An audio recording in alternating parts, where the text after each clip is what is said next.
Militer di Myanmar dan Papua sama saja. Tak puas serang warga dan tak pula sayang nyawa kan. Tak pula saat malam yang berpulang akan datang. Lihat kepulan asap. Thank you for joining us for the next hour or two in this episode of Insight Myanmar podcast.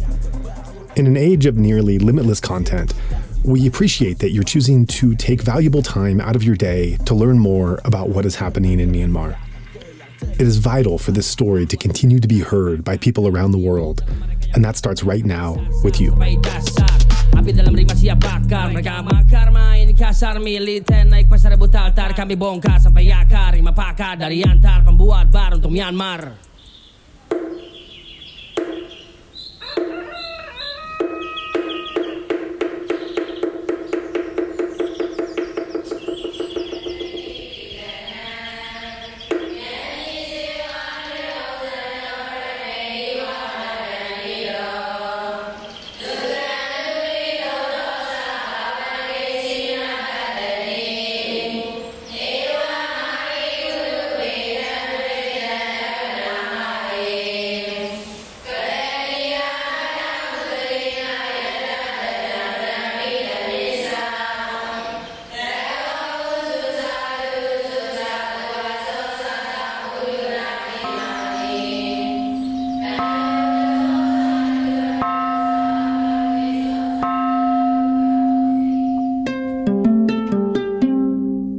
I'm really honored for this episode of Insight Myanmar podcast to be joined by Mr. Linn Thant. We have been trying to meet for about a year to get this interview, and he has so many duties now, and he's such a busy and important person at the moment for the revolution that it took about a year to match our schedules up. And I'm just so honored that I know how busy you are and how much you're doing. And just thank you so much for taking this time out of your day to sit back and talk with us for an hour or two. Thank you too as well. So you have led a very full life. There is a lot to cover, but let's start at the beginning. I understand that you're from Megtila, which is in the middle of the country. Why don't you pick up from there? Yes, I was born in Megtila, in the center of Burma. I grew up in the country, destroyed by civil war under military rule. And my grandfather, British, he taught about the Christian culture, and also my father taught, me the politics. Already at the age of 16, I studied civil engineering at the university, and at the same time taught a student of the same age. During the national, protest in 1988, I became of the leaders of the students' organizations in my region. But after the military coup in 1988, I was hiding in somewhere, and then I was arrested and imprisoned and tortured at the military intelligence. And I was sentenced to death. I felt at the time I didn't have tomorrow. I lost my hopes. I lost my tomorrow. I lost my future. But I never gave up when I was in the cell room. It's called the death row. When I was in prison, I did the meditations every day, at least 8 hours or 10 hours. Sometimes I did the meditation over the 12 or 20. So many times. The first, the 3 years of my prison life in the death row, all the time I did the meditation, and I was reading some, Sharuf papers, and also I was always trying to be occupied. So that is my prison life that started with the very terrible situation. I was tortured a lot, mentally and physically. After I was released from prison at the end of the 2008, I stayed in prison nearly 2 decades. I look out, the wall and the new environment. It was amazing. Nothing has changed. I found out. But the prices, it went up a lot. When I was arrested, the one of the teacup, it just cost only 1 Myanmar kyat. After I was released from prison, I found out that one of the teacup, it cost over 300 Myanmar kyat. So I felt, so after my imprisonment, Burma, nothing changed. They told it, it changed a lot, but nothing changed. And I tried to set up the network for our revolutions. It should be second round. That's why, I travel in Myanmar, many cities. I try to contact with the old contacts and making the network. But I was in danger again. I was afraid to be arrested again because I didn't want to stay in prison for many years. That's why I fled from Burma and I arrived to Thai-Burma border and I was as a English teacher, volunteer teacher for the refugees and the American workers. Then I joined the AOD media groups and I became the journalist.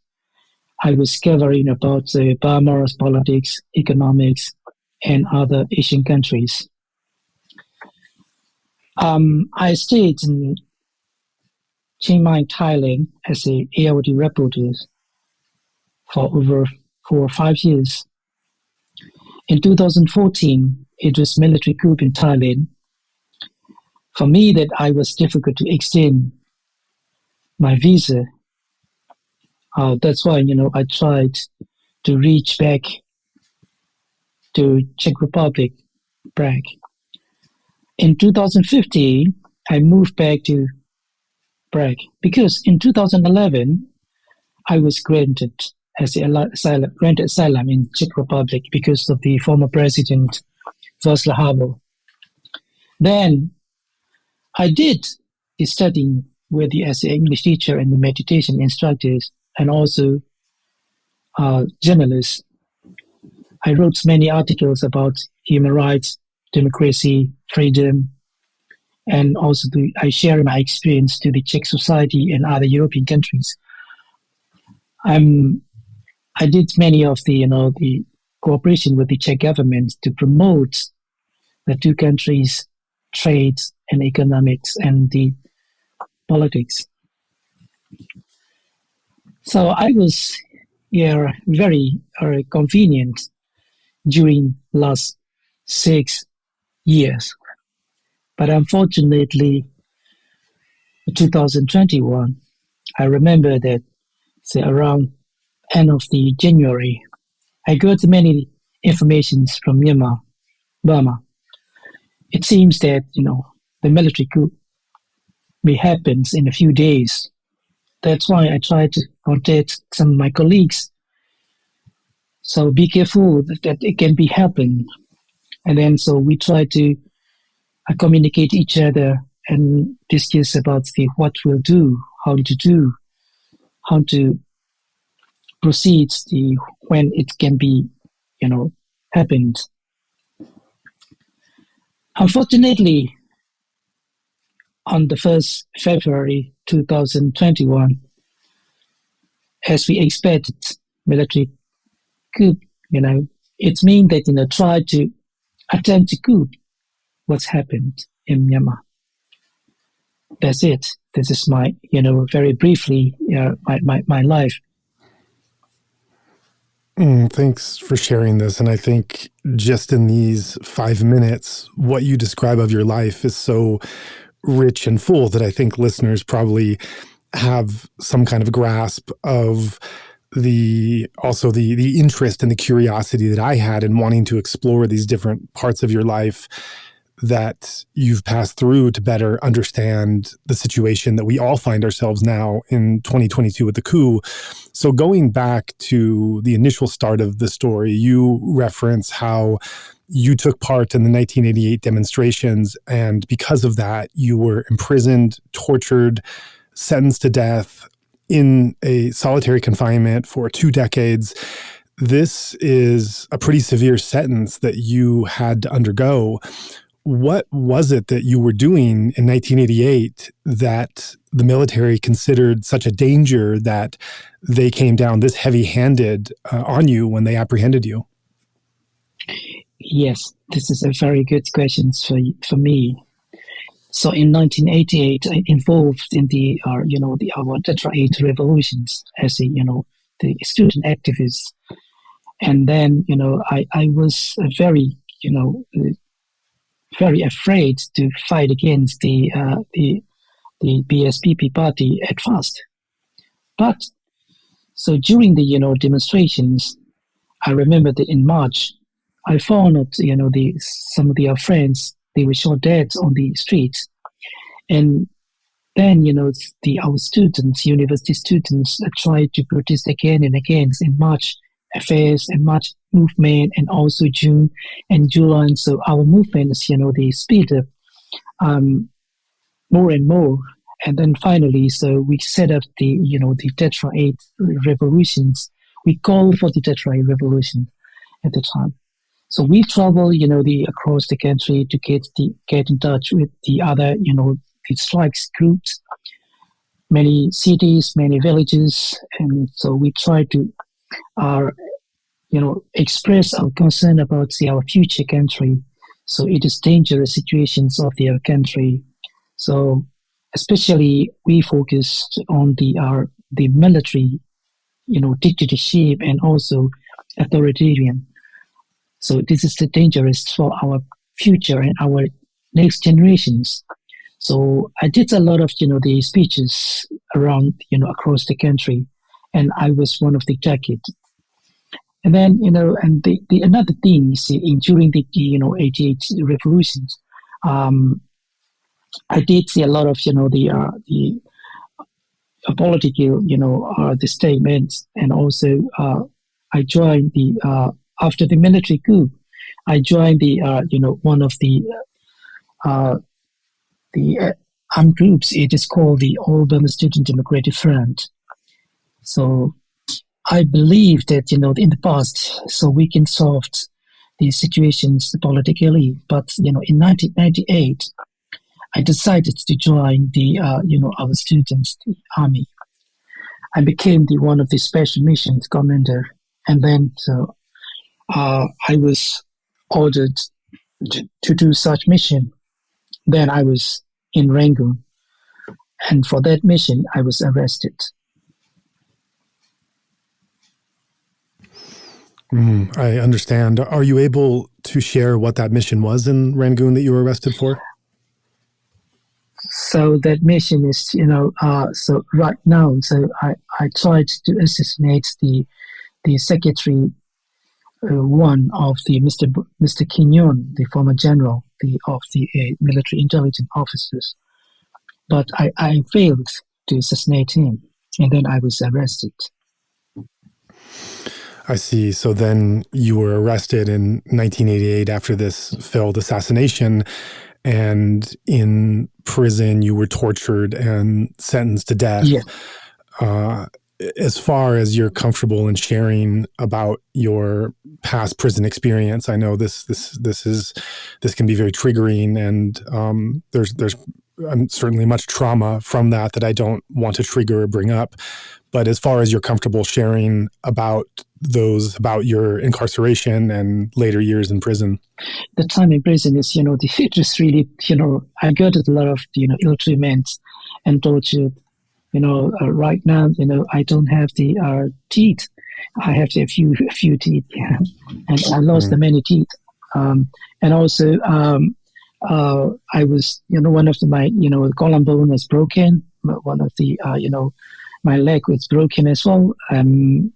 I got, every day, I didn't see the sun and the moon for, several months, and I was beaten every week, and also, when I was involved and to protect the other political prisoner, I was, beaten and also tortured.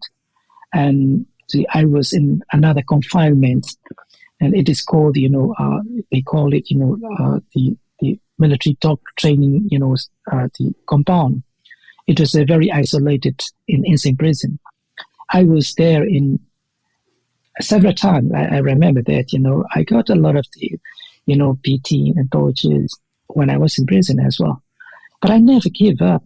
I tried all the time, to get the, to be occupied. And I smuggled one of the radio. I use it, and I got the information around the world, what was happening in the Myanmar and also around the world. So I got, the many informations through the radio. I smuggled it. That radio was captured by, it was found by the jail authority in 1995. I remember that case is one of the, memorable case. And in 1990, before the, I remember that, after the election won the election, after the, election, the National League for Democracy won the election, then, across the country. And the military councils, they were absent to hand it over the power to the winner party. So at that time, we in our prisons, we started to protest against the absence of the military council, to respect the vote of our people, our 1990 election results. Then I was tortured at that time that many hundreds of our political prisoners were tortured, beaten. Some of my colleagues was also, very, seriously injured. Me too. And in 1997, I was moved to another prison, but it is called the Yet prison. Mm-hmm. I've spoken to hundreds of guests on this podcast platform, and have spoken to many that have gone through some pretty terrible, traumatic incidences. But just the short description you've already laid out here, I've not personally spoken to anyone yet on this platform who has had to endure the deprivation and the darkness, literal as well as metaphorical, that you've just laid out already. The being tortured, bones broken, teeth shattered, in solitary confinement, not seeing the sun or moon for months on end, being sentenced to death and having that hanging over your head.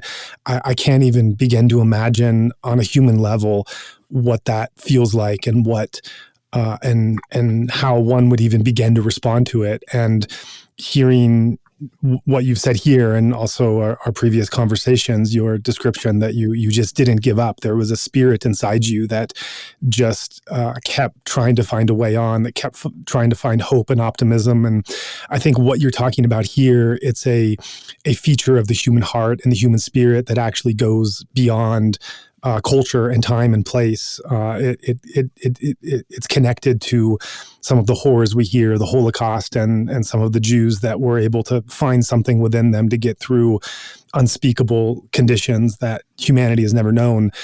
And as far as you're able to, what allowed you to respond the way you did, I don't know. I don't think most of our audience could imagine. I certainly can't, how one would begin to respond if they were in that situation of such pain and emotional terror and actual physical terror and looming death, and yet still respond with some kind of optimism and trying to do something and trying to be active.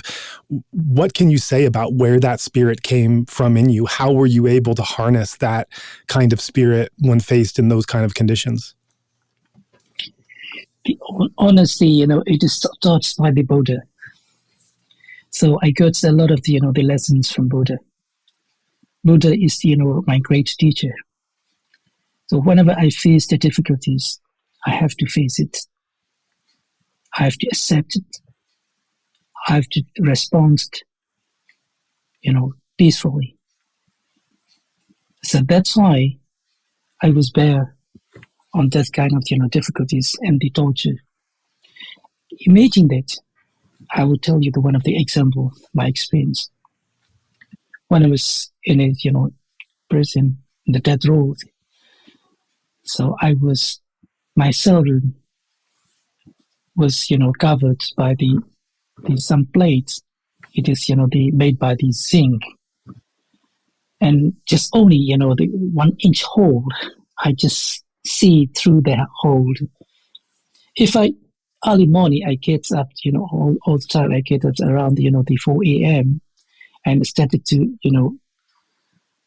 pay homage to Buddha, Dhamma, and Sangha. And I expelled, the patana. And then, I was beaten. If I do meditation, I was beaten. If I do something, the exercise, why you are doing like that? So they beat me, the prison guard. And even, the food are the very terrible situations at the time. In the soup, I share with, some of the photos on my, social media network. So even the pig or the dogs, they don't eat such kind of the foods, but we ate it. We didn't have any, options. We have to. One of the soups, we found out some of the, the women, the beds, we found it, but we have to. And some, the rices with the sand, stones, small stones. The quality of the rice is the worst quality for the prisoner. So we ate it, but we tried to survive. That is, one of the biggest, ambitions when I was in prison. So you talk about your faith in the Buddha's teachings as being something that allowed you to carry through some kind of light and hope in even the darkest of situations. May I know where that came from? Were you raised a Buddhist in your family? Had you done meditation or been a monk before your incarceration? Or was this kind of faith and meditation practice something new that came in response to the conditions you found yourself in? Yes, this, it's very interesting, for my life, because my father's side, it is a Christian community, Christian culture. My grandparent, British, he's a very devoted Baptist Christian. My mom's side is, Buddhist, they are Buddhist. And my father became the atheist. He was free thinker, and he taught me to be a free thinker. But my father was very clever to taught me that, the study every religion. Try to find out who you are and what you are. My father told me that this is one of the biggest, the lessons from my father. I studied Hinduism, I studied Christian, I studied Islam, and I studied the other, some, religions. But I find out, to try to study it, and then, but, when I was around the, 16, 17 years old, I was in, Bangkok for over 1 year. And because, I tried to know what is the Buddhism indeed. As a monk, I tried to find out what I am and who I am. And then I was taught by the Mahasi and the Taungpulu, and also, the Tanjidong and some other, the Mahasi branch as Sayadaws, that they taught me that, to have the meditations make me, find myself. But finally, I felt this, this is not the religion. This is the best way to have a peace of mind. That's why I became the devoted Buddhist before I was arrested. So even before your activism in 1988, you had a consistent meditation practice. You were learning from monks, Yes. and so this was a part of your life. And and so I guess that brings us to the 1988 activism. This is a question that so many young Buddhists today are facing in Myanmar. You've been raised with different religions, different beliefs. Your father was a free thinker, but you end up seeing the value in meditation, and particularly the Mahasi and Taungpulu branches of meditation. You study with some of those masters. And then 1988 happens, and you become an activist, I assume, as today, a nonviolent activist. That's what the early protests became. And then when the military responded violently, there was no more room for any kind of, as you say, political solution or civil discourse, because the only language that they're speaking is violent. And you joined one of the armed student groups.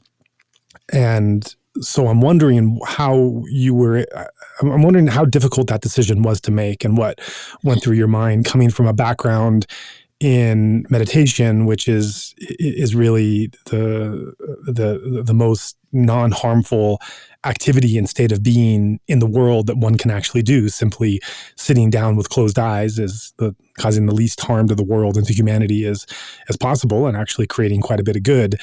And then realizing that you needed to stand up to tyranny, and the only way to stand up to this evil in your country was to join an armed student group. So was this transition difficult for you, or how were you able to manage that with your background and beliefs? It was really, really difficult for me because, I wanted to get the peaceful life, quiet life. But, we as the Burmese people are saying that we didn't choose the history. The history chose me. So that's why, I had to choose such kind of the option. I didn't want to, but I had to. Finally, I have to, I have to choose this for the country's sake, not for the personal sake. That's why, I became one of the student arms group member. So then when you're in the prison, you're practicing meditation every morning, and then you're getting beaten after meditating. I can't, yes, I'm sorry. I can't even, it is. Yeah. It's like I'm breaking up. They are, that, they are saying that, they are Buddhist, the jailers and the prison guards. They are saying that they are Buddhist, but not. When I was, meditating, they were angry with me. Why you are doing the meditation? The problem is, because one of the, experience, when I was, meditating, one of the prison guards, he took me out from the cell room, and then I was beaten. And 3 days after, he was dead. After, according to, he was dead in car accident. Then, in inside prison, some of the, prison guards, they were angry with me. Oh, yeah, he beat me. So that jailers, beat me, and then he was dead because the Banya, they call me Banya. That is one of my names in prison. I have several names. And so they were so angry with me. And then, especially if I do the meditation, that means that they are feeling that they are, getting something, bad for them. They felt. And then they were angry, and then they thought they beat me again and again, but I did meditation. I told them that, the meditation is not for, this is not for the revolution. This is just for the, peace of mind. If I do meditation, you will get, I explained to the jailers and the prison guards, you will get also the very good results. You don't need to watch whenever I do this, because, in front of my cell room, every 15 minutes, they are reading, they are writing down, they noting down what I'm doing. Always, the 24 hours, recording the first, 2 years. that was, it was really funny. Yeah, I didn't get I didn't get any idea why they are beating me. But I think that, they hate something doing good. I think so. Yeah, it's a terrible image to have in the mind, to think of you're locked alone in a cell with no access or daylight, and you're doing this activity, which is the least harmful activity that a human can do on Earth. You're sitting with your eyes closed, and sitting with your eyes closed, your practice may be metta. You may be sending goodwill to all beings. You may be becoming aware of the relationship between the mind and body. You may be examining the mental contents. You may be looking at the sense doors and feeling sensation. Any number of these things, they're all creating this, whichever the practice is, in some way, it's opening the body, it's relaxing the mind, it's becoming at peace and being vulnerable with examining what's in. And anyone who's done meditation can attest, or even yoga for that matter, can attest to that feeling of openness and vulnerability that comes after an hour session. And to think that after that time that you're doing this practice, you are then violently beaten in that state. I just get choked up even trying to imagine how that would be. And I want to ask I don't know how to, I've had this question in my mind, and part of it seems kind of stupid. Part of it seems kind of offensive. I don't know exactly the right way to ask it. So I'll just come out and say, how, after doing meditation for as long as you were doing and as intensively as you were, and then enduring those beatings, what were your feelings towards those that were beating you? Did you hate them? Were you able to forgive them? Were you able to wish them compassion and goodwill? Or was it all of the above? Were different meditation sessions and different beatings bringing out different responses in the mind? Honestly, I never angry with them all. I never. Till now, I never, use the very bad words in Burmese, saying that, Sergeant. I never do such words. After I was released from prison, even, I discussed with my family members. They didn't agree with me. I told them that we are fighting against only the saints, not the sinners. But my father told me that our family lives was damaged and destroyed by the military leaders. We were broken. He told me that. But I told my father, no, Daddy, we are fighting against just only, sin, not for the sinner.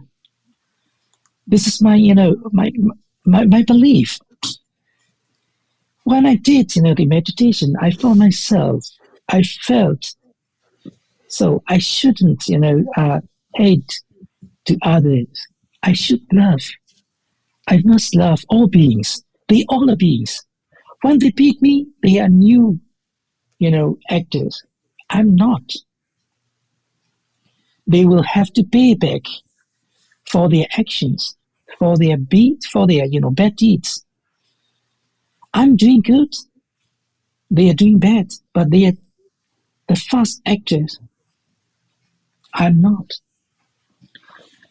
When I was in prison, there's, many experience. I had many experience, such kind of the ill treatments. Even, Mr. Khin Nyunt and the former military generals.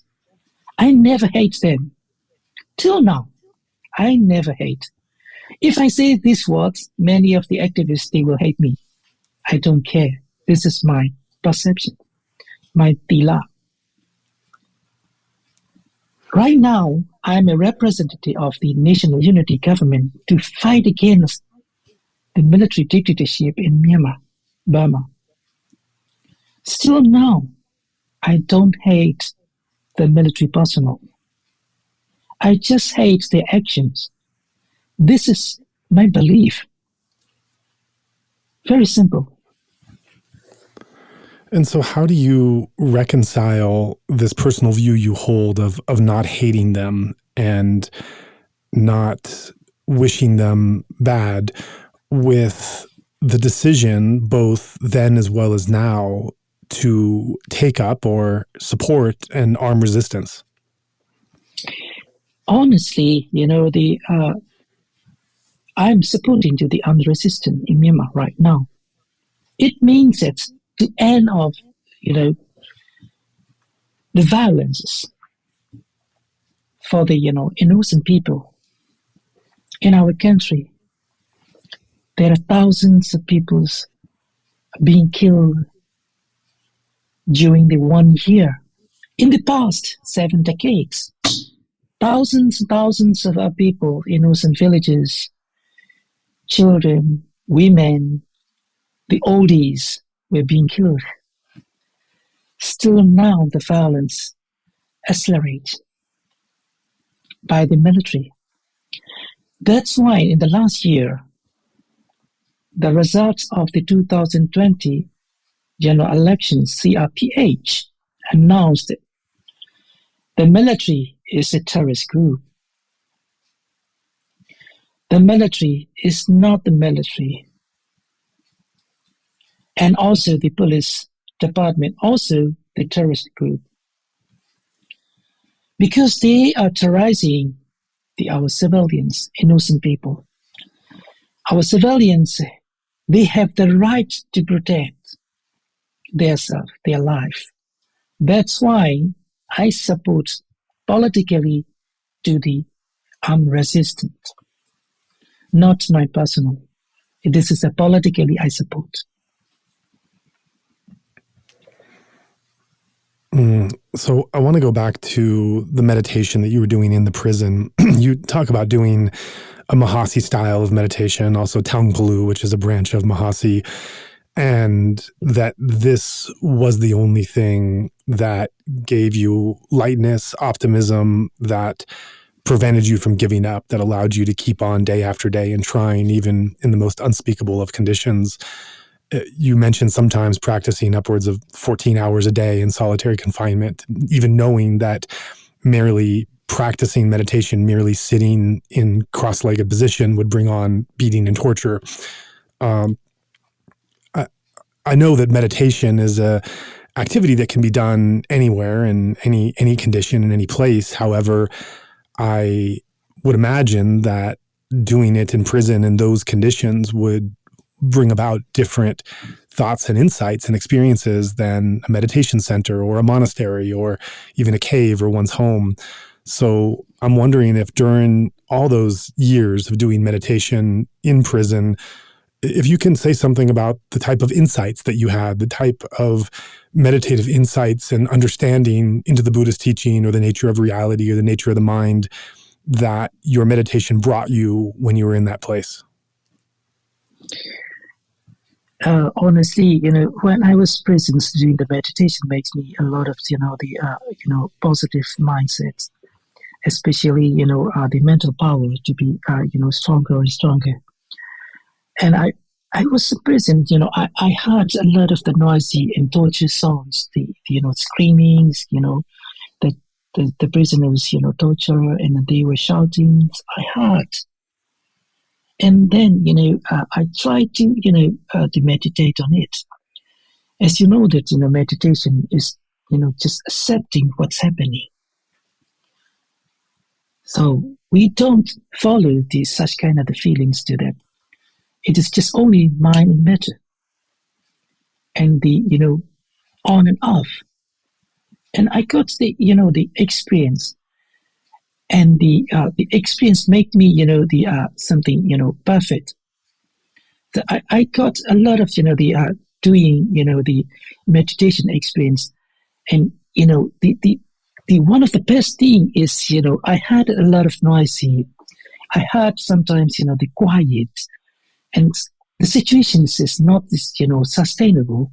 It was, all the time, it was changing. But in my room, nothing changed. But it is just only 8 feet, 10 feet, and 12 feet in the dark room. In my cell room, there is no bulb, no electricity, no light. I didn't see anything else. I just heard it. It means that I can block it, one of my eyes sides. It is one of the best things. And then another thing is, after the 9 p.m., everybody has to go down sleep. So that is one of the best time for me studying at the 9 p.m.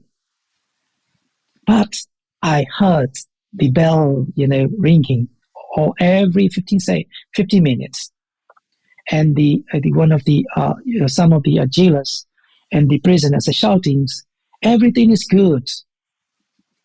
And these sounds make me something to get the practice to have the meditate. Oh, that voice is matter. I just knew it. That's mine. Oh, mind matter. It's on and off, on and off.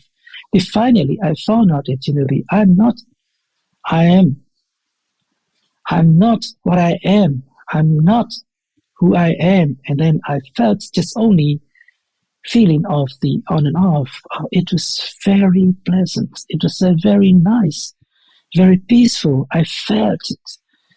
That feeling is, I never forget about such kind of feeling when I was in prison doing the meditation. It was really nice. And the another thing is, I didn't have any extra, housing work or something like that. I don't have I had a lot of time. I was rich of time. It was at the time. This time should be used. So that's why I did meditation, and I studied many languages, and also I studied the politics. I smuggled in many books, not only the meditation, but also I was doing the studying other subjects, and also some other books. I smuggled many books. Did you have any teacher or any guide that you can go to ask questions about your meditation experience? Yes, of course. I had shared with some of my colleagues about our experience, and also we exchange our experience. And so, what is the results? How do you feel it? The meditation results today, or the something other? The subjects we exchange about our experience, our the opinions, and the politics, and also some other things as well. It means that we always try to be occupied.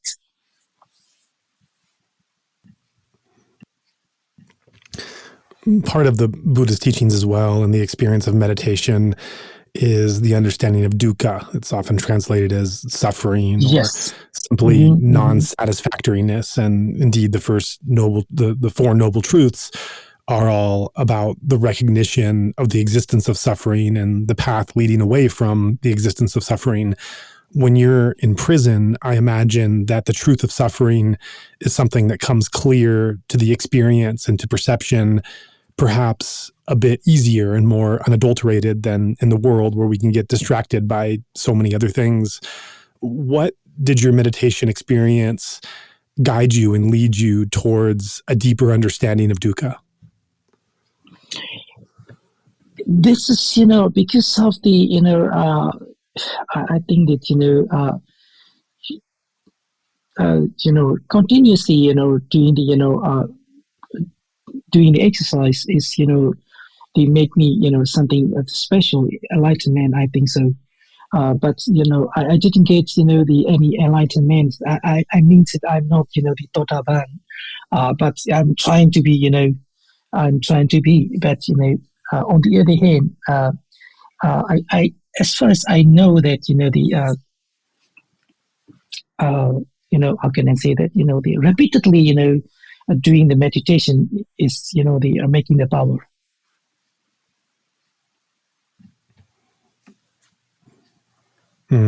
Right. You mentioned how your prison sentence came with a death sentence, actually, and that you were put in the part of the prison for death row, basically. So why was this death sentence handed to you? And then how were you able to escape this death sentence and to have it removed or revoked? Yes, the first they were charged with the it is called the high treason, the act, and that's why I was sentenced to death. And after the 3 years in 1993 in Myanmar, the political landscape it was a little bit changed to start the national conventions. They call it. It is the world longest national convention is Myanmar. It started in 1993. The military council they announced that the amnesty. It is not amnesty. It is so-called amnesty. The death sentence to the reduced to the life sentence. It means 20 years imprisonment. So in 1993, I was reduced to the life sentence, but I stayed in the death row. How long did you stay in death row? Over 8 years. Oh my gosh. 8 years in death row. So that was 8 years of thinking that any moment you might get the call for the end of life. Yes. I don't even know what to ask about that or what to think about it. So you were, I'm just going back to my understanding as a meditator, and in the intensive retreats that I've done and speaking to some of the great masters, there's advice that comes to guidance that comes in the meditation to imagine death coming in the next moment, to know that nothing is certain and that any next moment can lead to death, and to prepare the mind and the life and your ethical and spiritual practice for knowing that death could happen at any moment. However, for most of us, the next moment does come, and we're still here. For you, for those 8 years, you were living with a very real possibility that any next moment, based on the whim of the quick decision making of some guard or some general somewhere, that the next moment really could be the last moment. So I also can't imagine how that would have affected your meditation practice, undergoing meditation, knowing that you don't know how much you have left because you're on death row for 8 years. So to live with that kind of equanimity and to I don't know what to ask about that. It's just I can't imagine the burden that must be placed, the emotional and psychological burden of living in confinement for 8 years on death row. Honestly, I really thank you. Thanks to the military council, because they sentenced to me sentenced to death. That made me, I got the one idea. Oh, I was lucky because I can know what date I can be dead. It was really lucky, I thought at the time. I thanked, to the military, dictators at the time in 1990. Because of them, so I can do that, I can be dead any time. That before I died, I must do the meditation for the best. That's why I do meditation every day. It means that I'm not afraid to be dead. I was not afraid to be dead, but I need to know about, how to overcome the death, being dead. That's why I did meditation. I changed about my feelings to, I thanks to the, military generals because they sentenced to me that. So some people, some friends, they are laughing at me. Why you are saying like that? No, this is, all the time I was trying to find out the best, the positive, thinking, because the positive mindset can make me positive things. I believe it. I try to, I try to do the pessimistic all the time, trying to positive things. That is really good, it was really good, because, normally, common people, they don't know when they will be dead. They don't know they will die. But as a, prisoner of, death sentence in the, death row, so one day I can be dead. So it was lucky. You can imagine that. I can prepare for my death. That's why I prepared. And you prepared by meditation? Yes, of course. Meditation is the best preparation for the death. Did it ever strike you as ironic that the military rulers that had justified their rule largely by a desire to protect Buddhism and sustain Buddhism were the same people that were beating and torturing you because you were doing Buddhist meditation? Yeah, you see that, but I don't, I don't believe that they are not, I don't believe, I'm sure I can say that they are not Buddhist. They are so-called Buddhists. If they are a Buddhist, they will never do such kind of the atrocity to the, civilians, innocent people. This is a very clear message. But they misuse the Buddhism as their religion. It is the biggest mistake in Myanmar. If they're misusing Buddhism as their religion, then why would you say some of the more respected and great monks don't speak out against them? Aside from a few exceptions, why the silence on one hand, and on the other hand, the actual support for the regime from some of these monks that are highly respected in the country? If the generals aren't Buddhist, what is there to say about these monks who are condoning it? That is really great questions. I'm really thank you for your questions. I would like to say many, things about this purpose. In Myanmar, Burma, the very prominent, Buddhist monks, they are right now absent to teach the military generals. It means that, they are, the real Buddhists or not. If a monk, they have the, duty to teach the people, has to respect the five perceptions, to be, clever, to be human beings. They have to teach. But unfortunately, very famous Buddhist monks, they are supporting to the military hunters. They are praising. They are, protecting to the military generals. I'm very sorry for such prominent Buddhist leaders, but I'm very glad that many Buddhist monks are not on the same boat like such kind of monks. You see that in Mandalay, one of the monks' city, there are thousands of monks. They are still protesting against the military junta, and they are standing with the people of Myanmar. Many Buddhist monks, thousands of Buddhist monks, they are standing with the people of Myanmar. They are speaking out about the people of Myanmar's suffering, except such kind of the supporter, prominent monks.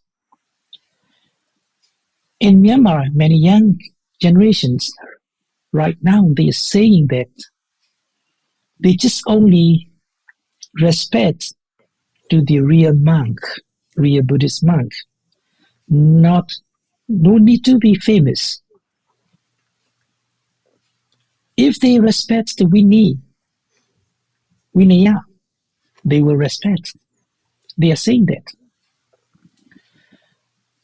But such kind of the Buddhist monks, including higher, prominent monks, they are very, very, doing bad deeds. It means that they are indirectly, forced to kill the people of Myanmar, innocent people. The killer are getting the license by such kind of the monks. The Buddhist monk, including, Siragu, he is giving the killers to have the license to kill. So according to the Vinaya, he cannot be the monk. He is also committed to killing. These sayings, it's very dangerous to me. I know it, but I have to say it. I understand. I understand the risk in the courage in saying these things aloud, and I appreciate the risk that you're taking. I want to ask you a question that, before I ask it, I want to let you know that I have asked this same question, actually word for word, to Sui Win, who's the founder of Myanmar now, also a political prisoner, to Mathida, who was also a political prisoner and was a writer as well and a doctor, and to Alan Clements, who was a Mahasi monk and also a political activist in Myanmar for some time. The reason why I think this question is so pertinent to these kinds of people and yourself is that you represent this very rarefied, unique intersection between dedication to the Dhamma and the Buddhist teachings and also political activism and social engagement. And we're looking at where these two worlds come together. And that's what this question indicates. So the question is, Burma is a complicated country. It has a difficult recent history combined with a rich meditative tradition that has inspired mindfulness movements all around the world from some of the great teachers and traditions. A question that I often personally get from meditators is, why is there not more peace in a country where so many people are at the forefront of pursuing this inner peace? So there's this kind of contradiction. On the one hand, you have these great mindfulness teachers and movements that have in fact spread around the world based on their wisdom. On the other hand, you have one of the greatest examples of tyranny and evil and inhumanity in the world today and for the past half century or more. So what is your answer and thought to this? Why is there such instability in a country where for so long people have tried to attain the greatest mental inner stability? Yes, this is a very, very good question, but, this is very complicated to answer about it. It's very comprehensive. The first, I can say that, in Myanmar, the people of Myanmar, the suffering over the 7 decades of the such kind of, the dukkha. Because, it was taught by the many Buddhist, monk. They are saying that all the time. Be patient. Don't fight against the king or the administrators. That is the wrong teaching. So I can say that in our country, Burma, especially over 80% of the populations are Buddhists. Buddhist monks, their teaching are maybe mistakes. Especially, they just only teach to the people to be patient. But some monks, they are teaching the real Buddhism. But I'm sure that, there are over the 40 millions Buddhists in Myanmar, but it is just so-called the traditional Buddhists. I'm sure that they are not devoted Buddhists. If the 10% of the populations maybe devoted Buddhists, and then our country will be stable. That is one of the religious point of view. But on the other hand, the system of the political system, it was really a mistake. And another thing is self-interest. The people is just only thinking of their own interest. not for others. They became the egoists. They became the selfish. It makes, long, suffering in Myanmar. So, but this year and last year, after the military, attempted coup, the people of Myanmar woke up. They understood we have to end up these kind of the, military rules in Myanmar. They understood the Myanmar leaders, especially military leaders, misused the Buddhism and other religion as well. So we can say that Burma is one of the misused country. We can say that Burma is the, the bad, one of the, how can I say that, this is a very, very bad word. I don't want to say that. It is a lie of the country. All the time people are lying. But they are saying that we don't like, any lie, but they are lying. But I don't like it. If they don't like a lie, they shouldn't lie. Even the justice, they are lying. But they became a justice. They became a judge. And the whole system is, really, really, complicated. And it's a land of lying. It's a land of corruption. It's a land of misuse. So many bad things in Myanmar, it has happened. But luckily, last year, because of the, May Online, he attempts to coup. The people, they found out themselves. They found out, what they are, who they are. So that is good. I feel it right now.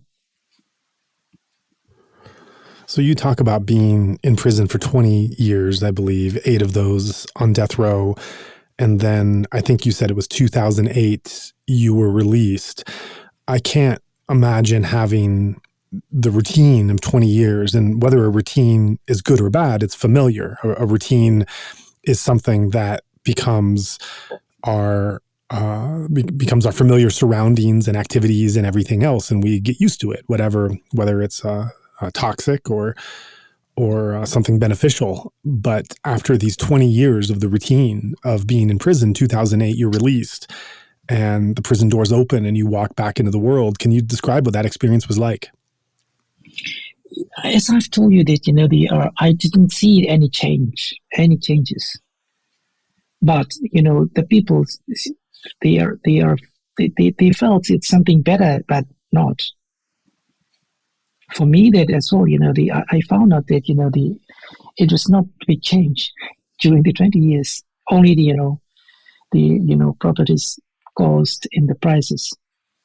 I didn't see, and the more corruption, I found it, after the, 20 years, I noticed that, the many corruptions happens in, Myanmar. It likes, legal. It was a shame, I found it, bribery, corruption is, legal. So that is, it means, it is, damage of the society. So, I didn't see, any of the, good things. And how about your own personal transition back into society? After 20 years behind bars and largely being by yourself and being beaten and tortured during that time as well, what was your own personal transition back into civilian life like? My own transition is a very, very, difficult. The first, I was not allowed to, join the, my society very, easily. I was very difficult to join, my society after I was released from prison. many of my friends, even relatives, they didn't, want me to join their, society as well. They didn't, talk to me. They didn't want to, deal with me, and they didn't, employ me. I got, the jobless, and I was unemployment. And then, I tried to, learn about, the computers, and also, IT technology, and to get in, contact with the international trend. I studied, after I was released from, I studied, IT, something like that. Even, I was trying to, learn about, the how to type the computer. Like a child, I studied with, zero age, from zero ground. And then, but I decided that, some other people just, the ran, walking. And then at that time, I must run. So that's, biggest, challenge to me to involve in this, society. Another thing is, the language. My language is totally different from others at the time. No one was not, interested in the politics at the time. But it was, just only, the 1 year after, the Nugget, Nugget cyclone, and also, 1 year after, the Saffron Revolution. A few of the activists, our activist society, okay, they welcome me very warmly, but not others. So I felt that, I didn't have the, relatives. I felt, I didn't have the friends. Only I have friends, only activists. Because, we have the same language. But the other people, we didn't get it. But I tried to find out, no, it was wrong. I have to educate to the people because they have to know it. They have to be educated. Then I started to make something, educational program. And I discussed with some of my colleagues, and we made the many programs to, to educate the people. We travel, across the country, making the networking and also, educating with the people to know what is right, what is wrong, what is fair, what is unfair, what is justice, what is injustice. We have to teach to the people. We have to educate to the people. So we decided to do such kind of things at the time. And what years were you doing that, and what were the results? It was really great, during the 2 years after I was released from prison in 2008 and 2009, and the 2010 March, I fled from Burma. So during the nearly 2 years, it was really good. The people, they are trying to wake up. They try to understand what is the the right and wrong, justice and injustice, fair and unfair. This is really good. So education is very important in my society. So that's why, we are right now educating to the people of Myanmar since then. The people are getting, aware of the politics. They understand. They are understanding. They understood. And then in 2021, after the military, attempted coup, the people woke up. Right now, they deny, military rule in Myanmar. This is a big move of the, education. So what were your views on the transition period? Because I know there are a lot of different theories and perspectives on what was actually happening during that time. I think one thing that we can safely say is that at least for many Bamar that were in the urban centers, it was a time of a lot of new opportunities, whether those opportunities were in the form of education or professional opportunities or internet, or even just having a kind of latte or ice cream or something, that just even in terms of material products that weren't there before.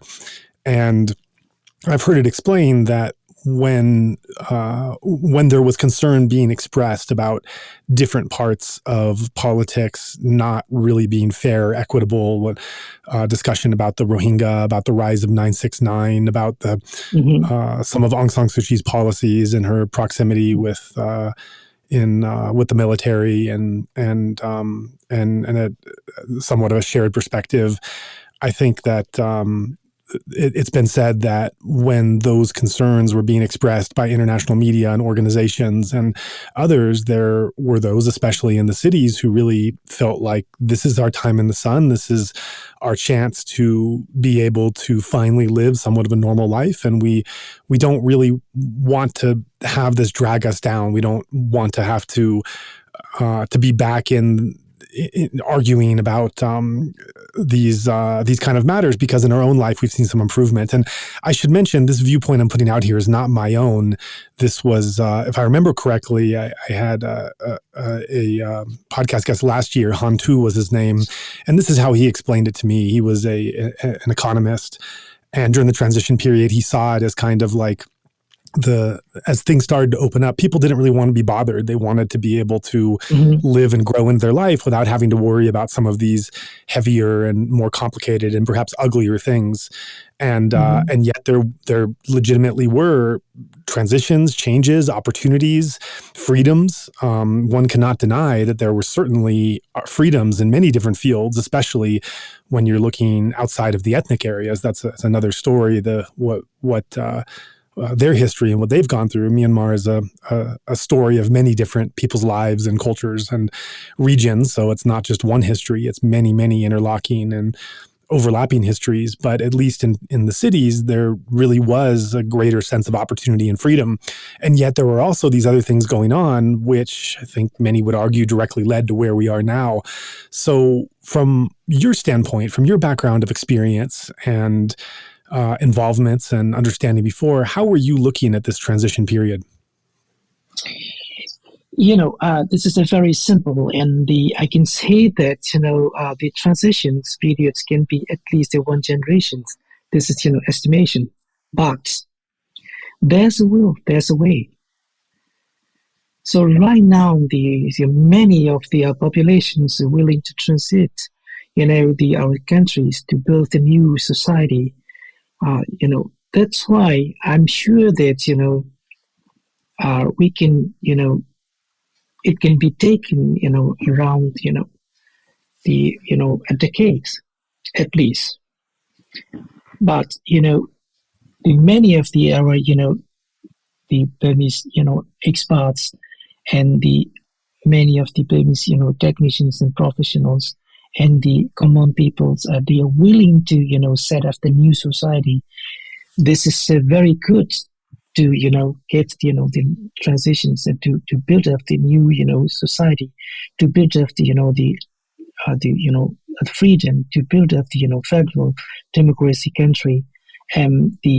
So we can say that, right now, everybody's so willing to do so. This is the, very good, moment.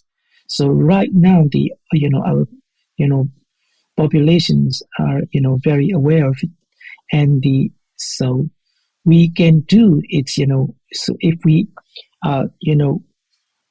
end up, the military rule in Myanmar, and then the next day would start our transition, and then a few years there, so we can, attain our goal, and we can sustain, our, results for our future generations. Mm-hmm. And in looking at this 2010 period of transition, what was your understanding of what was taking place during that time? How did you view this time, these years? you see that, we are saying that, at the time, 2010 election, it's not the election, it was the selections. That Mr. Thein Sein, he changed, at that time, you see, Prime Minister, General Thein Sein became the, President, Mr. Thein Sein, with the, changing, the clothes. It was not, the elections. It was, fake.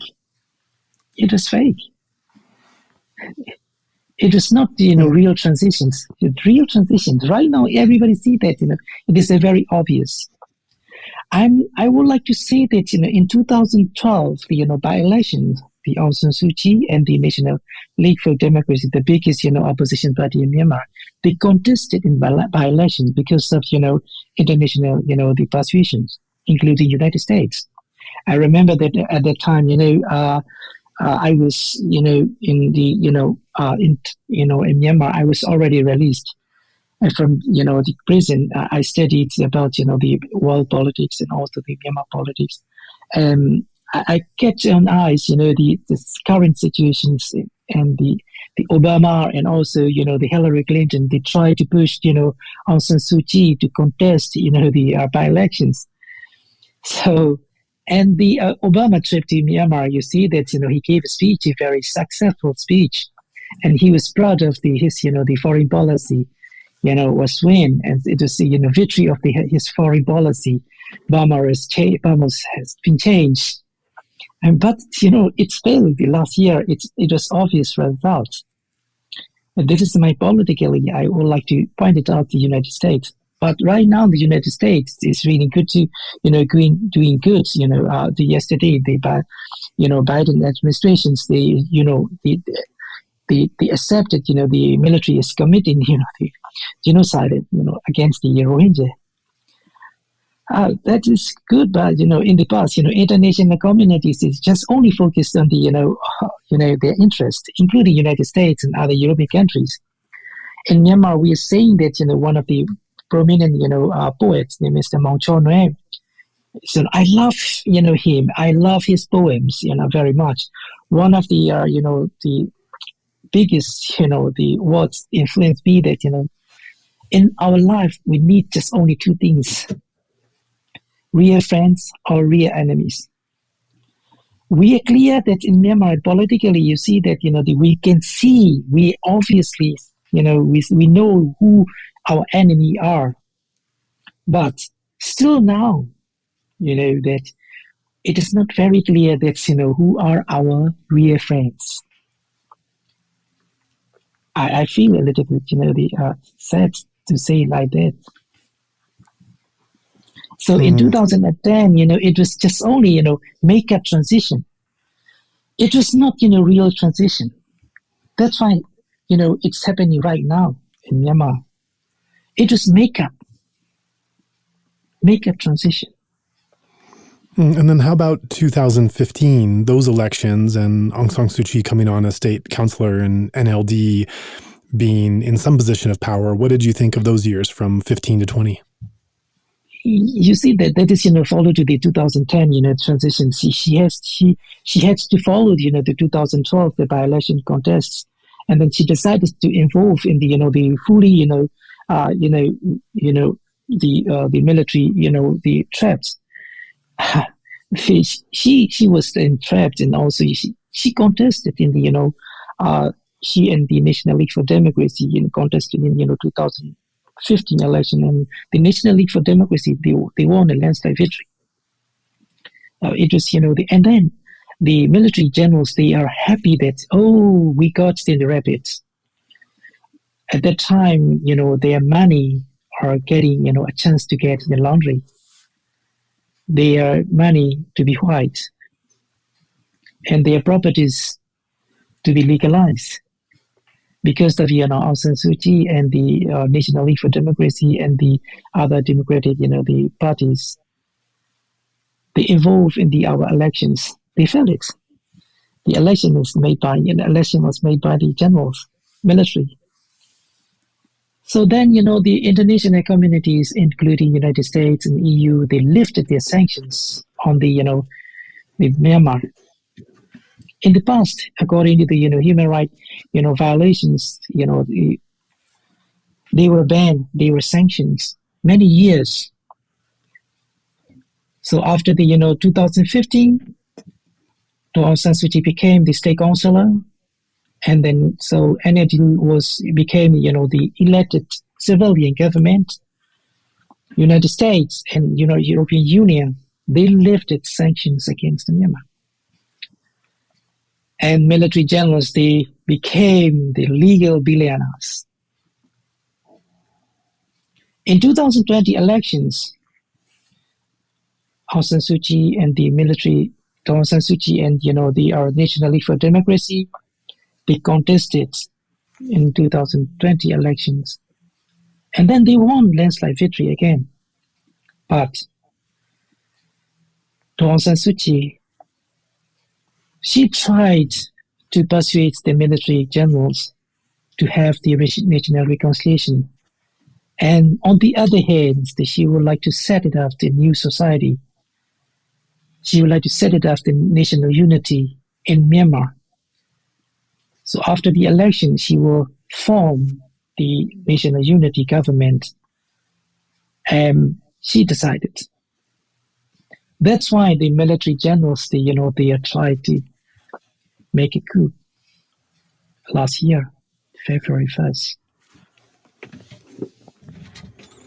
Mm-hmm. And what did you think of her rule of those 5 years when the NLD and Aung San Suu Kyi were in some kind of position of authority? Certainly, they didn't have all the controls of government, but more than they ever had up to that point. What did you think of their work during those 5 years? It is under the 2008 constitution, she worked for the government, the civilian government. According to the 2008 constitution, it was just only for the 75% of the every parliament. And the 25% of the parliaments are controlled by the military. And the civilian government, led by the Aung San Suu Kyi, she didn't get, any investigations on the military. Even, budgets, she cannot control it. The military, never listened to the Aung San Suu Kyi and the president. Never, ever. They never respect to the civilian, the president. They never respect to the civilian, government leaders. They pretended to respect them. They were doing their own jobs. They were doing their own business. They're controlling their, businesses in the country as well. Aung San Suu Kyi and the civilian government was misused by the military, but they were afraid that, they were getting, power from the international and the local population. So they were afraid of it. That's why they made attempted coup. But the people, they felt it. The Aung San Suu Kyi and civilian government, they tried to cancel the many of the unjust laws and regulations. The people were getting the feeling and the taste of the democracy, but not the 100%. A few of the taste of the democracy, a few of the taste of the freedom. You can see that in the last 5 years, many activists can blame to the president directly. Many activists can protest against the civilian government. Many activists can do the criticize to the government. They felt, that's the kind of the democracy. The people, they felt it, a taste of the democracy.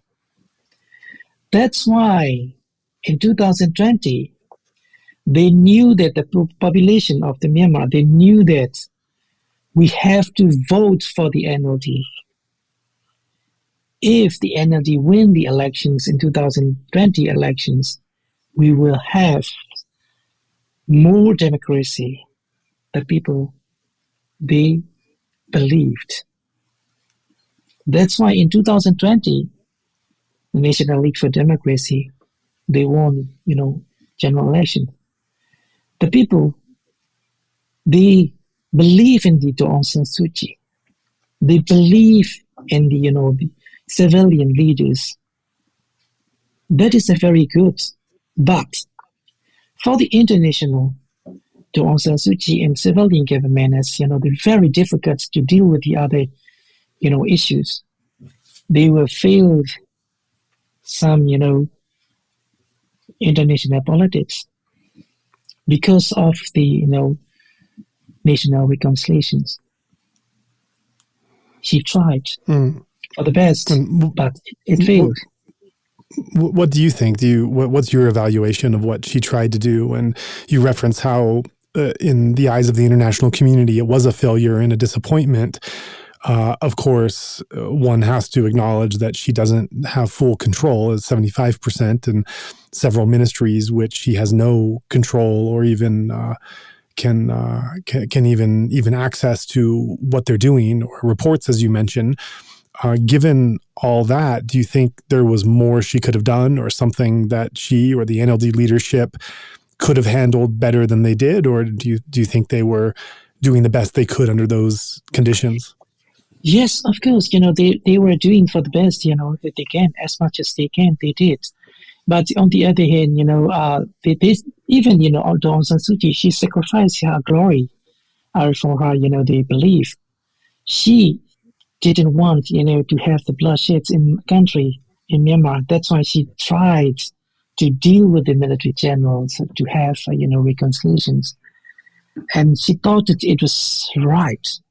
But finally, she got, arrested.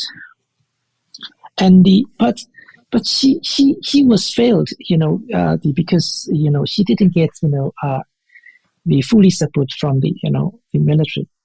The military never supposed to be Aung San Suu Kyi and civilian governments.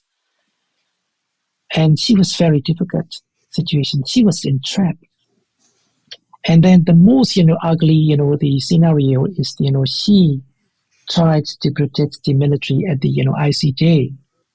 The international communities, they are, they are pointing out why, the Nobel Peace Laureate, be protecting to the war criminals. And then the war, leaders, were angry with, the Aung San Suu Kyi. I felt it, she was trying for the best, but she failed. And she sacrificed herself. But right now, she understood what she did and how she did, and the results, the obvious. And she feels it right now. I'm sure she feels, she feels, the very, regret, I'm sure that, she did for the best. She made for the best, but she's feeling regret. I think so.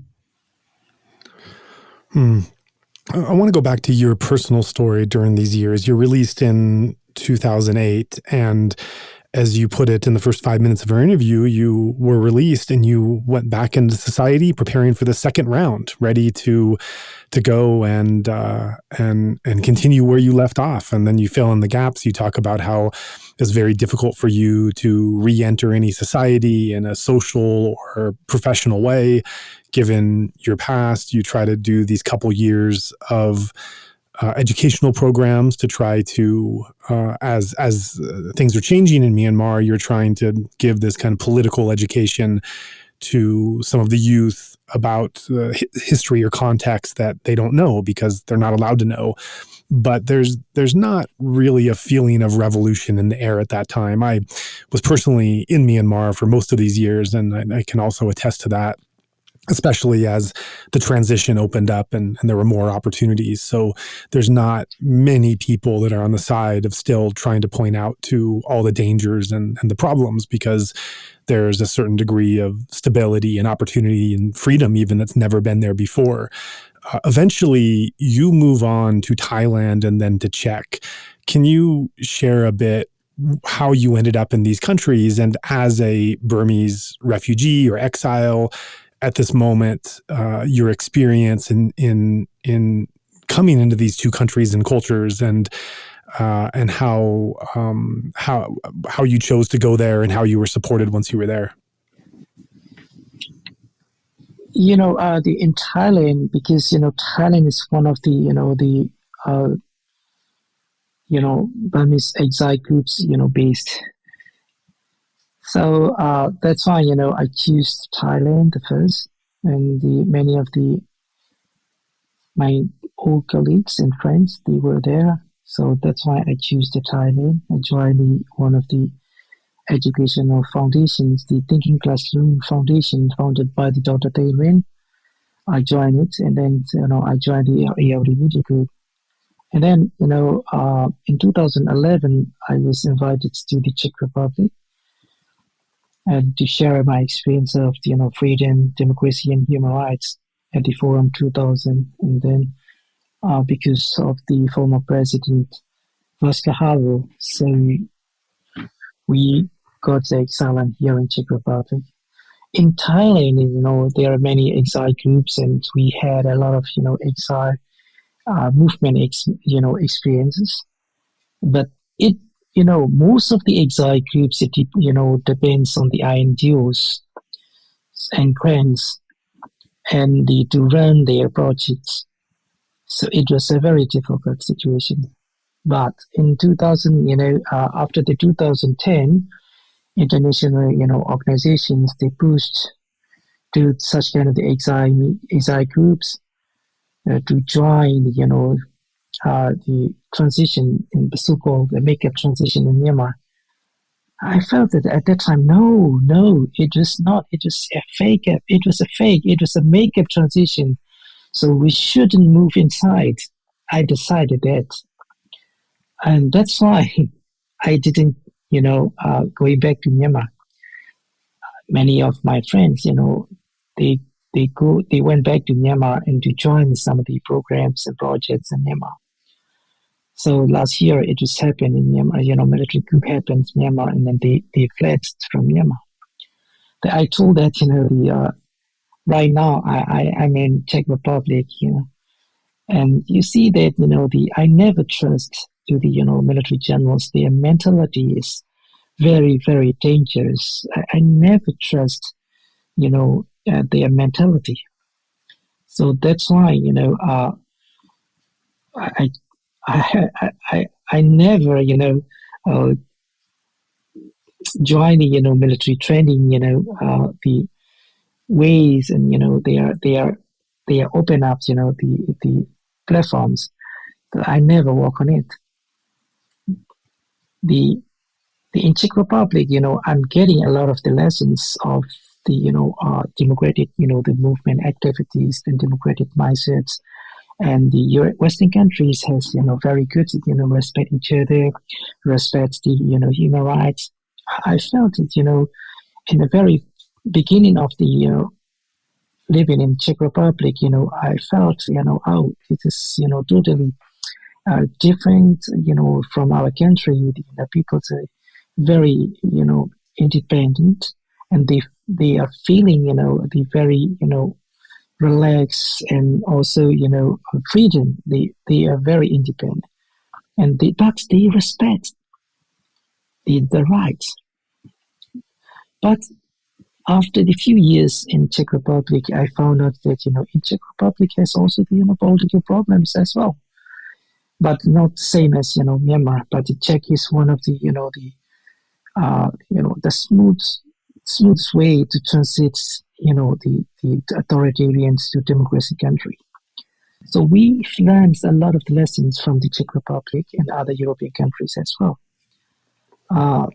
Personally, in Myanmar, they are so complicated, and our system and our culture is still, needs to be, the educated. That's my feeling, Yeah, I certainly agree, and that's actually a feeling that the military has manipulated.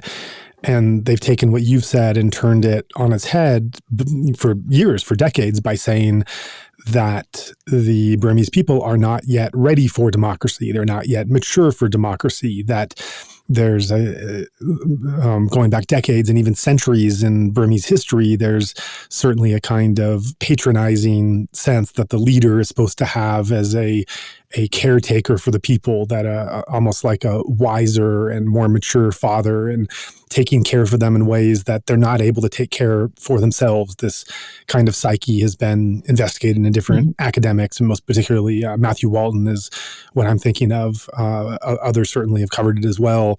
But you're also noticing that there does need to be some kind of groundwork preparing them for democracy and for the maturity of being able to live in that kind of system and participate. What are your feelings towards that criticism on the part of the military that the Burmese people are simply not ready for, not mature enough for democracy, and that they need to be the ones that are ensuring the stability of the country and making those decisions?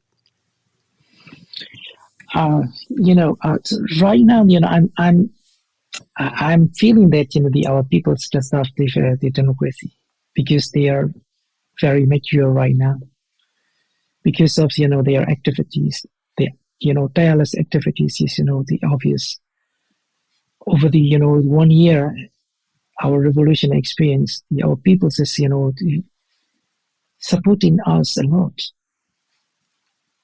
Tirelessly, they are supporting us, financially, mentally, physically. They are people, sacrificing their life to have the, democracy and the freedom in our country. So that is the best time to have the, transitions for my country.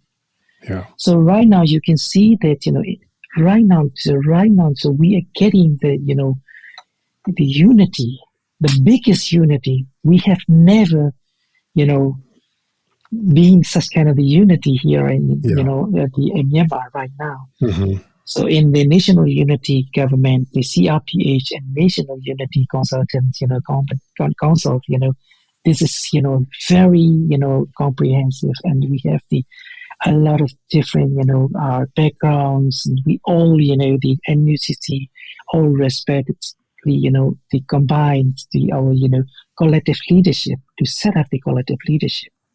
In the past, we didn't have such kind of the collective leadership. Right now, we have the very huge collective leadership, and it is really works. So that's why I can say that, our people are right now deserve, the freedom and democracy.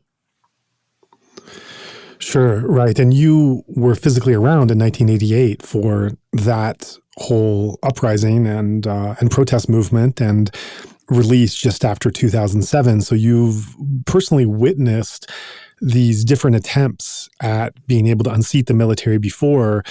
You, in your response just now, you already got at some of my question, which is I was going to ask, how do you find 2021, 22 different from 88, 90, 07, 08? And you've already referenced some of that in being that there's more unity than you've ever seen. There's more of a hunger and a cry for people saying themselves, which is kind of the definition of maturity. We want democracy and we're ready for it. There's really no greater way than someone can self-determine what kind of system they want to live under. Aside from these comments you've already made, how else, because you've had a front row seat and you've been personally involved in these previous uprisings and protest movements, what other ways are you finding the current revolution different than the previous two? This is totally different. The most, the prominent, the difference is the technology. In 1988, we didn't have the digital devices. We didn't have the mobile phone. We didn't have the open, independent media groups. It was, just only state media. And we had it just only, I remember just some of the, radios, the VOE and All India, BBC, and that's all, without, RFA at that time in 1988. during our revolution. But in 2011, there are so many IT, devices, and international, community has the very, very, easily to know about what's happening in Myanmar, timely. In 1988, international community didn't know about what's happened in Myanmar. So it was, biggest difference between the two revolutions. And the another thing is, in the past, in 2000, in 1988, the military leaders were so clever to deal with the, international communities and also local political parties and the, ethnic groups.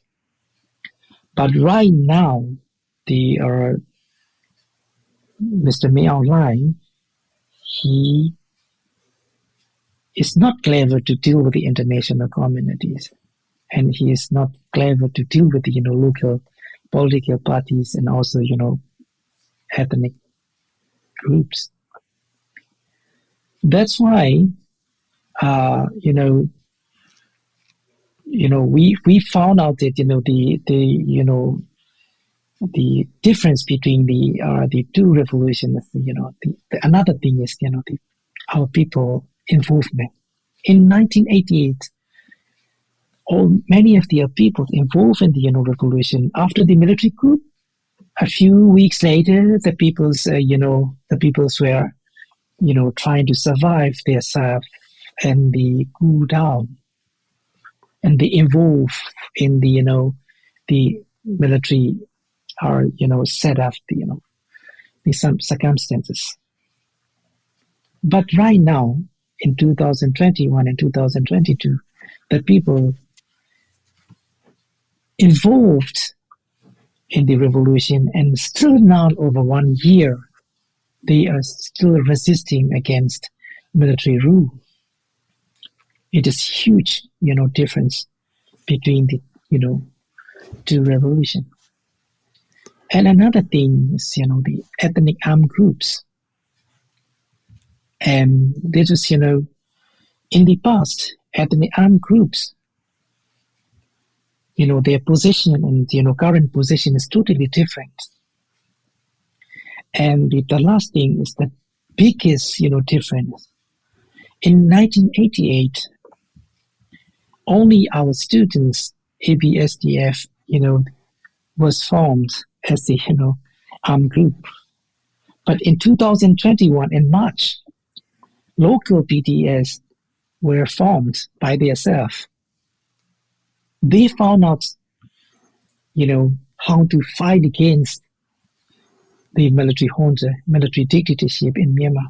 They know the language of the, because May Online and the military leaders, their language this is their language. We have to fight against with the, arms resistance. They decided, the people decided their own. They know about their, self-defense rights. They form it. This is biggest, the difference between the two revolutions. Right now, we have the, thousands of the old, People Defense Forces members. In the past, in 1988, we have, I remember that over the, 50,000. But right now, thousands of People Defense Forces members. So what do you think? So with that, what do you think it will take to win? You reference how this has been going on for more than a year, and there's been more solidarity and more courage and sacrifice than you've ever seen, probably since the '62 coup. And yet it's still kind of stuck in some way. What do you think it's going to take to win and get over that hump and be successful? Right now, we are winning. We can say that over 67% of the, our areas controlled by our LPDF and the ethnic armed groups on ground. Right now, in many cities and villages, we can set up the, primary schools, middle schools, and high schools, and hospitals, and the, town administrative bodies, village administrative bodies. We set it up. So we are lack of, the enough weapons, but we are still trying to find out the best way to fill the, necessary fulfillment for the, local PDF and the PDF and other ethnic armed groups. On ground, we are winning. On ground, we are winning. You see that, the over 90% of the, local, the very, the quarters and the, villages, administrative bodies, are not controlled by the military. Over 90%. The military can set it up. The military can, appoint just only 7 or 8% of the, country. It is near Naypyidaw and the Rangoon, some places. Other places, they cannot control. Till now, they cannot control it. On the other hand, you see that, still now, peaceful protesting against the military rule in Myanmar is still going on. Over the, 400,000, nearly 500,000 CDMers are still resisting against the military rule. This is the most peaceful demonstrations in Myanmar. And, I'm sure that, on the wall, across the world, there is no other, CDM movement like Myanmar. In Myanmar, CDM movement is the biggest and the most peaceful, peaceful movement. Still, they are still resisting. They have a lot of difficulties to survive. Still, they believe it. They know it. We have to fight to end the military dictatorship in our country. That's why our people decided, still now, over 1 year, it is so long for them, but they're still resisting. That's why, I can say that, our revolution must, prevail. That is a very simple message. Sure, right. And you're describing this unbelievable sacrifice and courage and commitment on the part of the Burmese people to do whatever it takes to win this revolution and gain back their human rights, their dignity, their freedom, everything else. And they've really been carrying this on almost independently with very, very minimal support from those outside the country.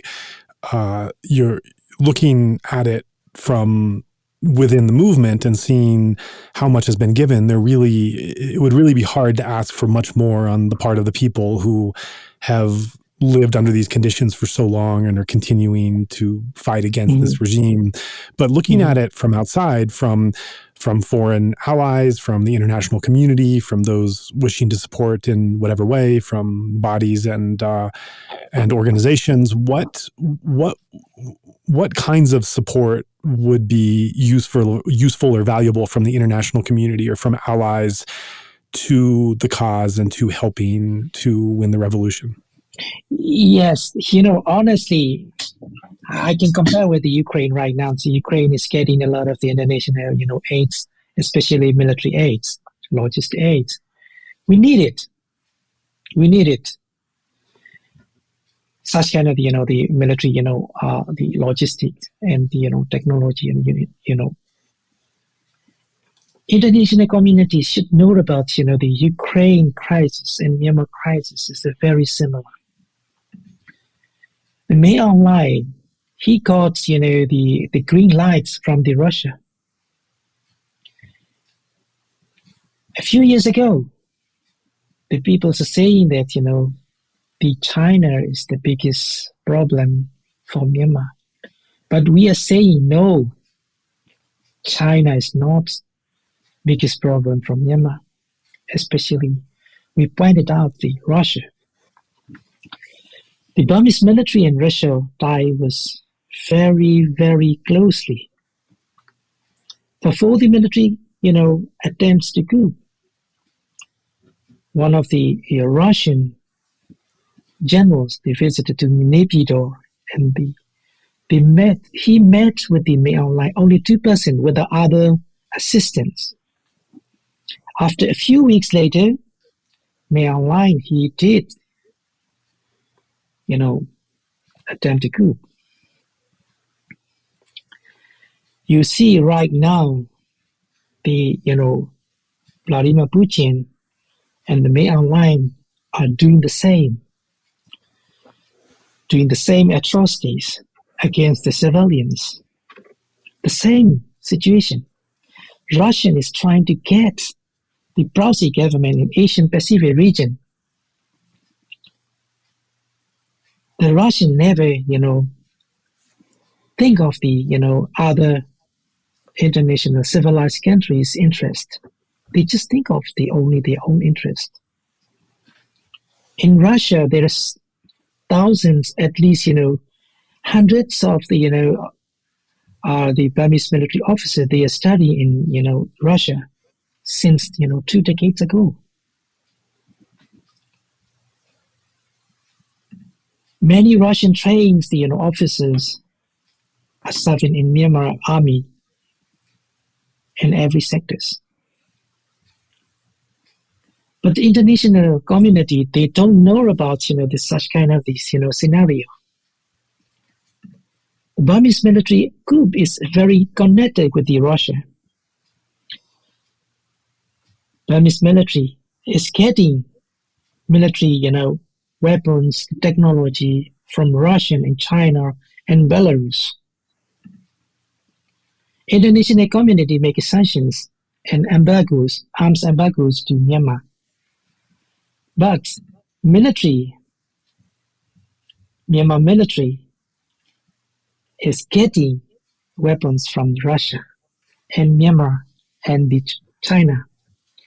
We, our NUG government, cannot get the military weapons. Even we cannot buy it because of the arms embargo. United States, European Union countries, right now they are supporting the Ukraine physically. They are sending missiles, they are sending military, devices. They are sending, the aircraft.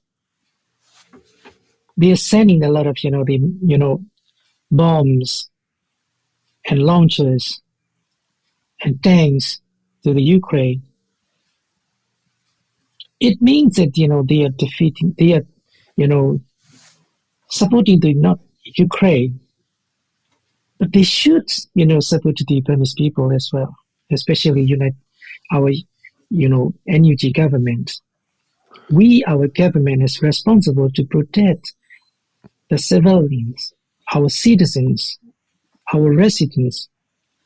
The military, they are, attacking its own civilians. They are lack of their, their duties. They are lack of their, responsibility. Now our NUG is responsible to protect our people, our citizens. Why international communities are wait and see for the people of Myanmar to be safe every day? What's your own answer to that question? Why do you think it is that they are not providing support, not even support, as you say, of sending their own resources or people themselves, but simply allowing the defense forces and the NUG to be able to purchase in the fair market the kinds of materials that can protect themselves and protect others from crimes against humanity and possible genocide? Why why do you think the international organizations in the Western countries, including the United States, are continuing to block this and not allow this kind of access? I think that they cannot support to the especially the arms revolutions in Asian Pacific region, because especially they are afraid of the something China or the some other Russian and some other diverse country. I think so. But after the Russian aggressions on the Ukraine, they are braver than before. I hope so. So do you have any idea what it would take for them to reverse their decisions and allow some kind of access to the NUG and PDFs?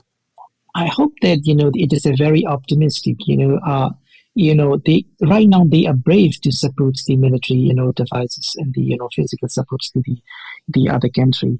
But the situation in the Ukraine and situation in Myanmar is very similar. They understand it, and so I hope that in the near future they can understand that they can support to the NUG and the PDF, because our people are resisting the military with any possible means, so that the military cannot control the country.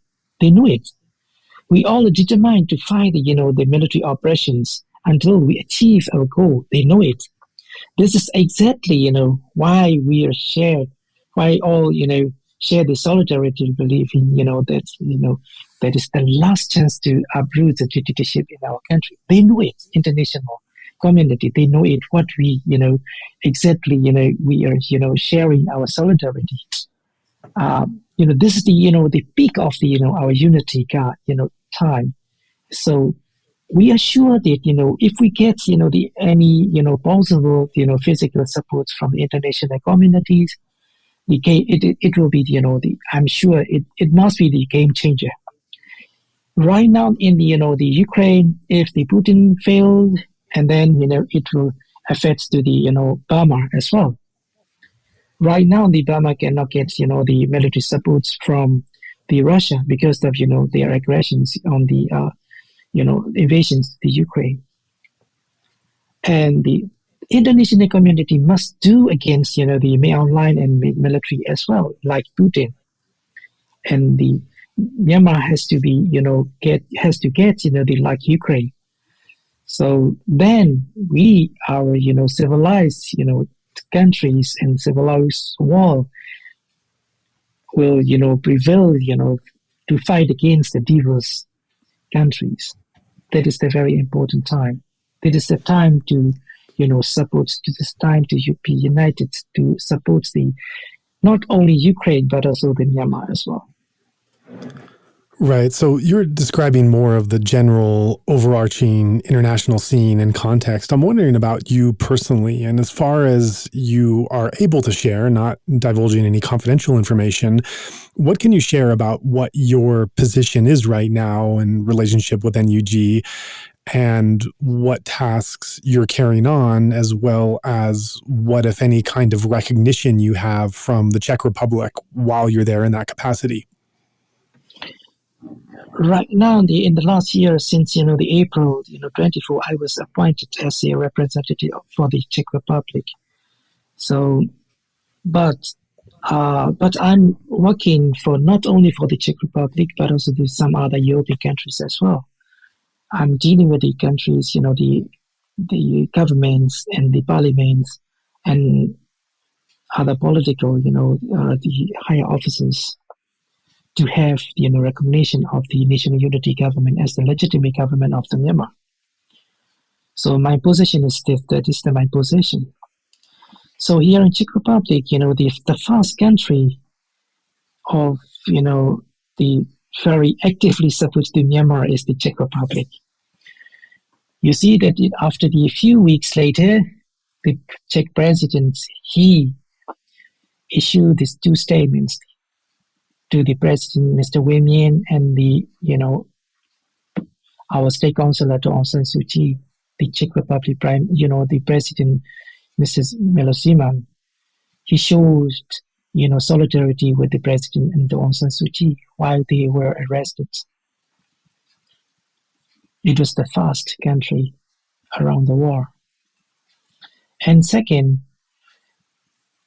after I was, appointed by the liaison officer for the Czech Republic, Deputy Minister of the Foreign Affairs, Mr. Martin Klapper, he issued a statement for me and to appreciate and welcome and to cooperate for the future of our two countries' relationship to be stronger and stronger. That is my status. So, I am, representative, and I'm working for the NUG and to have the recognitions of the NUG, to have the support, the humanitarian aids for the people of Myanmar in need across border through the NUG. So I'm working on it.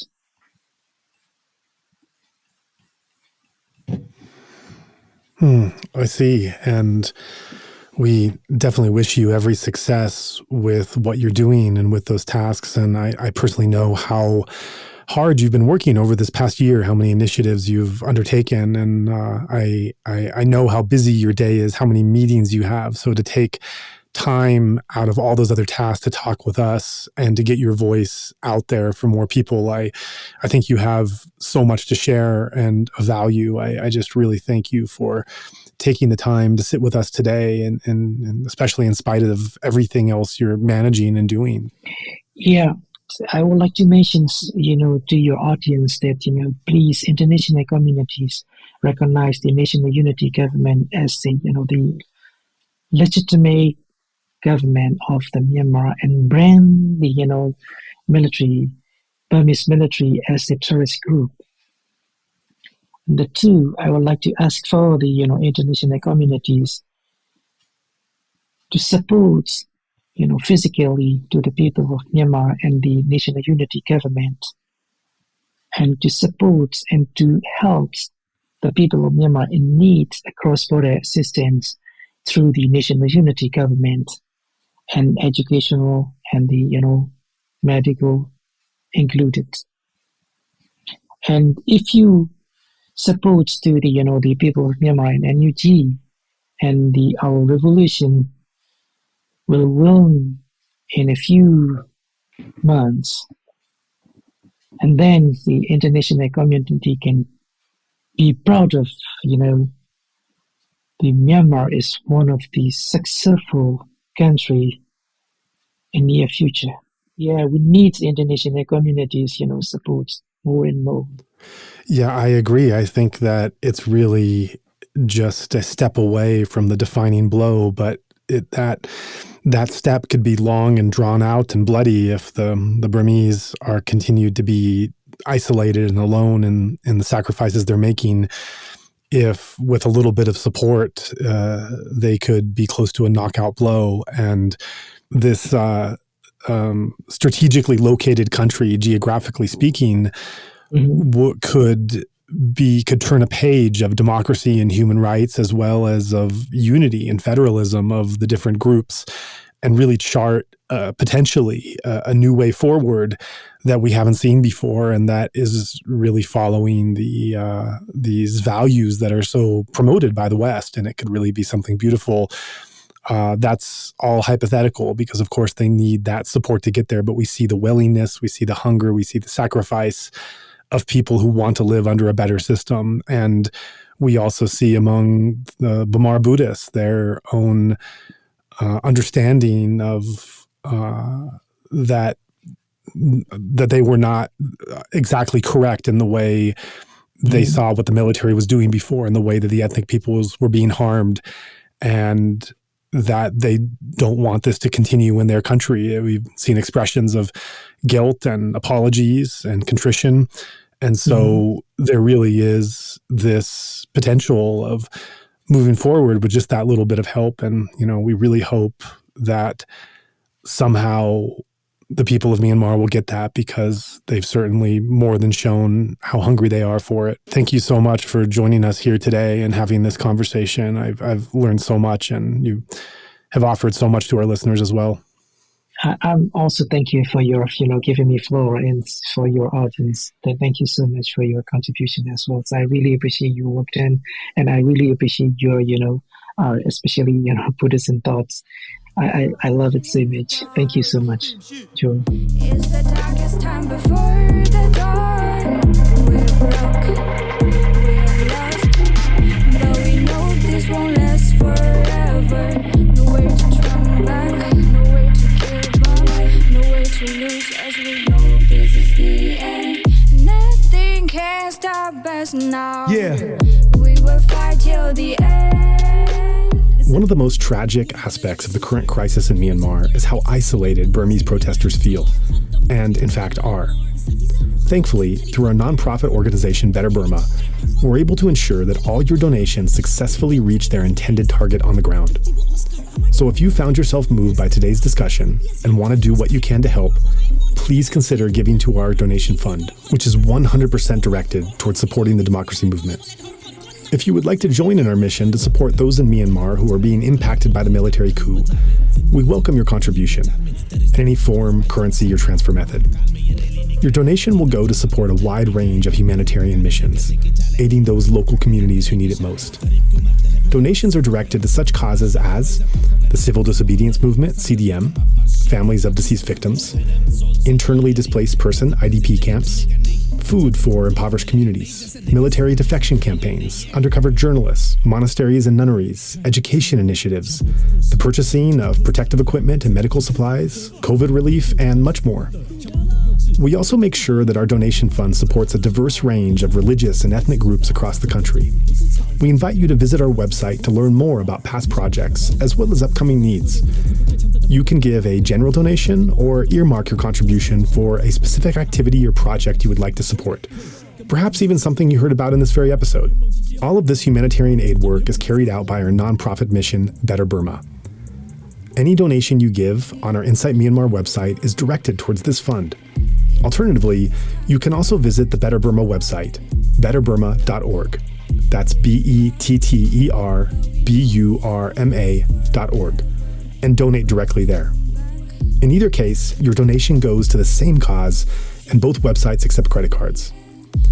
You can also give via PayPal by going to paypal.me/betterburma. Additionally, we take donations through Patreon, Venmo, GoFundMe, and Cash App. Simply search Better Burma on each platform and you'll find our account. You can also visit either the Insight Myanmar or Better Burma websites for specific links to those respective accounts, or email us at info@betterburma.org. If you'd like to give in another way, please contact us. Thank you so much for your kind consideration and support. So cut the crap cause you ain't shit. Now we count down from 10 to 1. No more prostrating to a shameless. We toss your love in the bin. Yes man, just did we win. Yeah.